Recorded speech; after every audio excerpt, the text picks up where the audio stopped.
I want to touch on this story. I'm not going to make, I'm not, look, I think that this is like a story that needs to be talked about and is relevant for understanding a candidate. I don't think it's I think there's plenty of stories like this that are worth noting. I don't know if they're I don't think this is not a reason. I mean, I've explained obviously why I think Bernie Sanders is the choice over Elizabeth Warren. And I think this story is relevant for people to know, but I don't think it's and this is it. I mean, here's your reason why you can't vote for her. I don't view it like that at all. I actually view some of the foreign policy stuff as much more, to me, if you're having that global perspective, to be extremely problematic. But I do think that this is relevant. I think if, and this is about some Senator Warren's work as an attorney. If Bernie Sanders, who, sure, he's frankly had, he's basically been a politician and, sort of a bohemian, which I happen to like about the guy. But he had a business where he produced educational strips for schools and basically was in some kind of small form of documentary filmmaking / PR, whatever you want to call it. If it happened that before the guy was mayor of Burlington, he happened to take a crisis PR job for Raytheon, I think that would be a valid thing to put into the docket. And I apologize. I know this will offend a lot of lawyers. I do think being an attorney is obviously innately more valuable than being a crisis PR person, but I don't buy some vast moral gulf between who you choose to represent for money as an attorney versus who you choose to do comms for, to carry the analogy. And it so happens that when Senator Warren was teaching at Harvard University, she took on over 50 legal matters and she charged well for them, which I just want to say is not the point. Great. I'm glad she made a lot of money. And I've noticed that some people in defending her have zeroed in on how much money she made, which is, it's not even not the point. It's just not even, it's like talking about what train she took to get to these jobs. It totally doesn't matter. And salut. I hope that Elizabeth Warren is a multimillionaire. I think that's great. I don't care. Sorry, the Khaleesi has a dragon. Yeah, right. I mean, it does get to that kind of nonsense. But I do think it is relevant that, including in recent iterations, she advised, as an example, in 2003, she served, in the past, in the Dow Chemical in the mid 1990s. She advised them, and I'm quoting that from the Washington Post. In the mid 1990s, one of her most controversial clients was Dow Chemical, which she advised in the mid 1990s as a subsidiary that manufactured silicone gel breast implants, faced hundreds of thousands of claims from women who said their implants caused health problems. Dow Chemical denied that it was playing a role in designing or making the implants and sought to avoid liability as its subsidiary Dow Corning declared bankruptcy.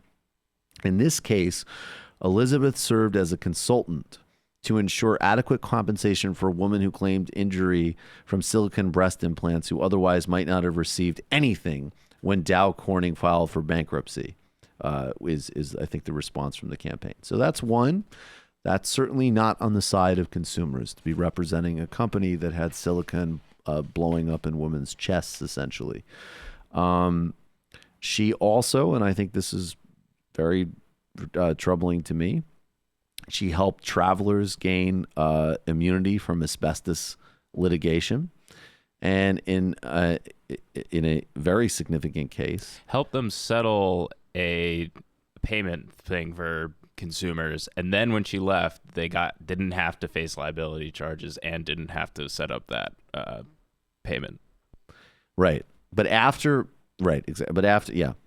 And then there's the case of LTV Steel, which put, and I'm quoting again from the Post, which put Warren at odds with Richard Chomsky, who was then president of the United Mine Workers, now president of the AFL-CIO.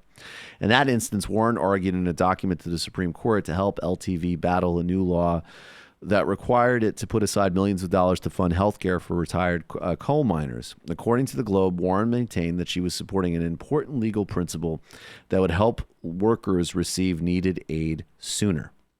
In testimony before Congress, Trump argued that there shouldn't be an exception to the rule. When it unravels, you will have roughly 200,000 miners and beneficiaries out there who will lose their health care, he told Congress. Trump didn't appear to hold a grudge and subsequently campaigned for Warren in her 2012 Senate bid. So, look, it's just important to put on the docket. It's important to put on the docket that Bernie Sanders supported drone policies in 2016. It's important to put on the docket that, Kamala Harris had poor mothers arrested as part of a horrifying truancy policy. And it's important to put, just the endlessly exhausting list of Joe Biden, credit card, Iraq, and everything else, on the docket. But, Elizabeth Warren has a brand that is built entirely on the central axis of these types of issues. She doesn't have a foreign policy. She doesn't have a military policy that, would be deemed progressive in a sort of authentic assessment. But she's rightly built an incredible career and generated an unbelievable amount of great policy ideas on the axis of these specific types of issues. It is relevant and legitimate to note and be aware of the fact that she has been on the other side of these types of very bread and butter middle class issues, using her legal skills to help corporations get away with harming people or not paying their obligations. Sorry. Well, that's not. I don't plan on covering it more, but that is a legitimate story. This is not inconsistent with the trajectory that we know Elizabeth Warren has taken, right? Like, she used to be a Republican. She used to have terrible politics. Now she's got better politics. Mm-hmm. And, if her campaign were smart, they would use this as part of the story. She could say, look, I used to be on the wrong side of these things in my career as an individual. And then I came around. I saw the light. I founded the Financial Protection Bureau, and I wanted to change things on the level of policy. But I don't see them going that way. Yeah, it was my job just doesn't fly. You have to have a story about how you felt awful doing some of those things. Right. Or like Jamie's saying, you put it in a different context now. I think that's another, that those types of spin in favor of it are, they're just not going to cut it in our context.